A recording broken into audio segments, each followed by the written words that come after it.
예수 그리스도 안에서 구원받은 하나님의 자녀라고 고난과 역경이 비켜가지는 않습니다. 구원받은 성도의 모임이고 예수 그리스도의 몸된 교회도 때로는 어려움을 겪기도 합니다. 심지어 교회가 하나님의 뜻을 따라 하나님의 일을 하는데도 큰 어려움을 만나기도 합니다. 하지만 사도 바울이 말씀하신 것처럼 내게 고난이 유익이라는 그 고백처럼 교회의 역사 속에서 이러한 어려움들은 오히려 교회를 더욱 온전하게 하고 성장시키는 힘이 되었습니다. 극심한 로마의 박해 중 교회는 폭발적인 성장을 하였고 마침내 그 거대 제국 로마를 기독교 국가로 변화시켰습니다. 성도의 우리의 삶도 마찬가지입니다. 신앙생활을 하며 만나는 어려움들을 믿음을 더욱 굳세게 하고 성장시키는 기회로 삼을 수 있어야 합니다. 오늘 본문은 오순절 강림 사건 이후 담대히 복음을 전하던 베드로와 요한이 예수님을 십자가에 달려 죽게 했던 주동자인 산헤드린 공의에 잡혀서 많은 고난을 당한 후에 예수를 전하지 말라는 협박을 받고 풀려난 후에 동료를 찾아가서 이 문제로 한마음으로 하나님께 기도한 일과 그 결과를 기록하고 있습니다. 여기서 예수 그리스도 안에서 한 몸을 이룬 교회로서 하나님의 일을 할 때 만나는 이러한 어려움들을 어떻게 헤쳐나갈 수 있을지 좋은 교훈을 얻을 수 있습니다. 교회가 어려움을 만났을 때 우리는 어떻게 해야 할까요? 오늘 본문을 읽어보시면 제가 하는 평범한 얘기이지만 그래도 평범하지만 한번 들어보겠습니다. 첫째는 하나님께 한 마음으로 기도해야 합니다. 24절은 그들이 듣고 한 마음으로 하나님께 소리 높여 이르되 대주제여 천지와 바다와 그 가운데 만물을 지으신 이시오라고 말씀합니다. 베드로와 요한의 보고를 들은 동료들은 한 마음으로 하나님께 기도했습니다. 여기서 대주제어로 번역된 헬라어는 헬라어 주와 같은 의미이지만 여기서는 통치자로서의 그 하나님을 더 강조하는 표현이라 할 수 있습니다. 그만큼 지금 기도하는 사람들은 지금 비록 자신들이 로마 이런 그 산헤드린 공유 권력 이런 세상의 권력들에 의해서 하나님의 일을 하는데 어려움을 겪고 있지만 이들조차도 하나님의 통치 아래에 있기 때문에 그들을 통치하시는 하나님께 기도하고 있는 것입니다. 즉 하나님께서 그들을 또 하나님께서 통치하심으로 우리의 그 문제를 해결해 주실 거라는 믿음으로 기도하고 있는 거죠. 우리는 평소에 기도해야 합니다. 본문과 같이. 그런데 어려운 일들을 만나면 제가 많은 교회 어려움들을 많이 봤거든요. 그런데 우리 흔히 하는 실수들은 어려움을 만나면 먼저 하나님께 기도하고 하나님의 뜻을 살피는 게 우선인데 세상의 방식대로 누가 옳았느니 누가 잘못했느니 이렇게 막 갑론을박하다 세월을 보내는 모습들이 교회 안에도 많이 있다는 겁니다. 그것이 아니고 방금 우리가 읽은 본문처럼 그러한 어려움들이 만나면 먼저 하나님께 기도해야 합니다. 기도만이 어려움을 이길 수 있는 길이고 마땅한 바이며 그게 최선이자 유일한 길입니다. 그렇기 때문에 교회의 어려움을 만나면 우리는 하나님께 또 기도해야 되는데 한 마음으로 기도해야 합니다. 그렇게 해야 하겠습니다. 우리 교회는 그동안 잘 해왔지요. 그렇죠. 그렇게 해야 합니다.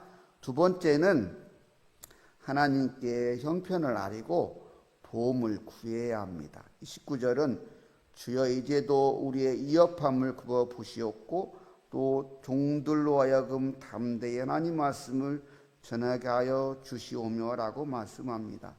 베드로와 요한의 보고를 들은 동료들은 대주제이신 하나님께 기도합니다. 먼저 하나님의 말씀에 근거해서 하나님이 어떤 분인지, 만물을 주관하시는 하나님, 그리고 우리를 만물을 창조하신 하나님의 주권을 찬양하면서 비록 지금 세상의 통치자들이 악한 일을 계획할지라도 하나님께서 이들의 계획조차도 하나님의 뜻을 이루도록 하실 것을 고백하고 있는 것입니다. 이후에 또 복음을 전하다가 핍박받고 위협받는 형편을 하나님께 아뢰고 이를 살펴주시기를 구하고 있습니다.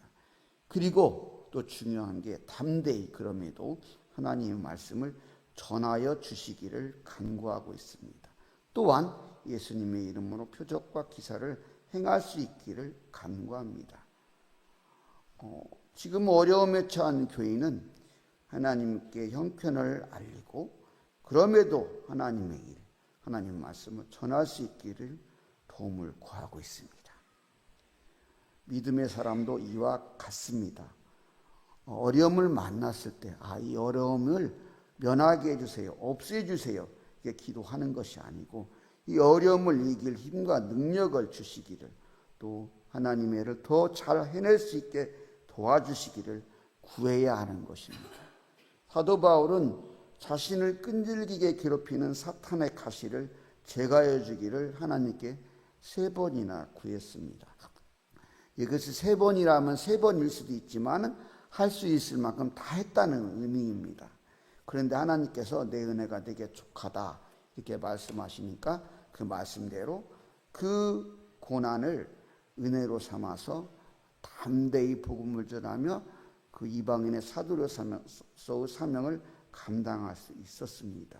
우리에게 이러한 어려움들은 어쩜 보면은 하나님께서 우리에게 필요하기 때문에 주시는 거고, 그를 통해서 하나님께서 우리를 통해 이루시는 뜻이 있고자 하기 때문에 그러는 겁니다. 그렇기 때문에 우리는 어려움을 만났을 때 하나님께 우리의 형편을 구하고 하나님의 도움을 구해야 합니다. 마지막으로 어려움을 만났을 때 성령 충만해야 합니다. 31절은 빌기를 다음에 모인 곳이 진동하더니 우리가 다 성령이 충만하여 담대히 하나님의 말씀을 전하니라라고 말씀합니다. 교회가 복음을 전하다가 이 복음을 전하기에 위기에 처한 거죠. 이건 교회가 해야 될 가장 중요한 일, 교회의 존재의 이유인데 이 일을 못한다면 어떻게 되겠습니까? 그래서 한 마음으로 하나님께 기도하는 것입니다. 기도해야 되는 거죠. 그러자 하나님께서 기도에 응답하셔서 이 사도들이 기도하는 곳이 진동하더니 성령이 충만하게 임하였습니다.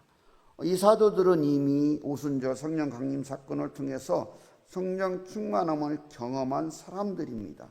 그럼에도 또 오늘 기도할 때 이렇게 한 마음으로 기도할 때 성령이 충만하여 되어서 우리 본문은 그렇게 해가지고 담대히 하나님 말씀을 전했다고 그렇게 전하고 있죠.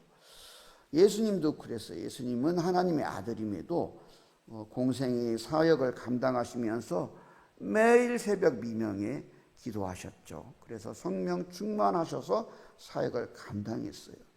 그런데 우리들은 너무나 자신이 만만해가지고 이렇게 성령 충만하지 않으면 또 일을 할 수 있을 것처럼 그렇게 생각하고 또 기도하지도 않고 그렇게 행하는 일들이 많이 있죠. 그런데 할 수 있어요. 그런데 문제가 뭐냐면 내일이 되는 겁니다. 아무리 내가 많은 일을 하고 많은 업적을 남겨도 내일이 되면 헛된 것입니다. 그러므로 성령 충만해서 해야 하는 겁니다. 성령 충만해야 하나 될 수 있고 어려움을 이길 수 있고 담대히 복음을 전할 수 있습니다.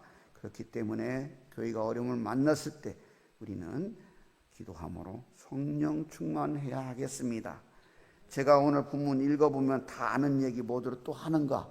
그렇지만 복음은 평범한 데 있습니다. 믿는다고 하면서 별미를 구하듯이 믿음의 경험을, 특별한 경험을 찾아다니는 분들이 있어요. 제가 많이 봤어요. 그 자신만의 믿음의 특별함을 이렇게 막 즐겨하면서 나 막 이렇게 자랑하게 좋아하는 사람들이 있어요. 그런데 특별한 믿음이 뭐 반드시 좋은 믿음이 아닐 뿐더러 믿음은 특별하기보다는 신실해야 합니다. 아담의 범죄 이후 뒤로 물든 세상은 악하기 때문에 노아와 같이 올바른 믿음의 사람, 믿음의 교인은 세상 속에서 많은 어려움을 겪기 마련입니다. 하지만 믿음의 사람, 믿음의 교인은 이 어려움을 이렇게 성숙과 성장의 기회로 삼는 사람이에요. 어려움이 없으면 좋겠지요. 그렇지만 여러분, 제가 병원 신방도 다녔지만 우리 친구들이 자라날 때 감기도 걸리고 앓다 보면 쑥 자라고 이러면 그러지요. 믿음도 마찬가지예요. 그래서 이런 어려움들을 만날 때 하나님께서 나를 더 성장시키려고 더 하나님께서 귀하게 만드시려는가 보다 그렇게 생각하면서 이기시기 바랍니다. 루키 산막에 있다고 합니다. 이 나무가 3,000m 이상이면은 수목한계선이라고 나무가 자랄 수 없는 수목한계선인데 거기에 자라는 나무가 있답니다. 제가 이게 사진을 보여주면 좋겠는데 사진이 준비가 안 됐습니다. 이렇게 나무가 이렇게 자란대요. 이렇게 바람, 비바람 맞고 하다 보니까 이렇게 자란대요. 부품도 하나도 없어요.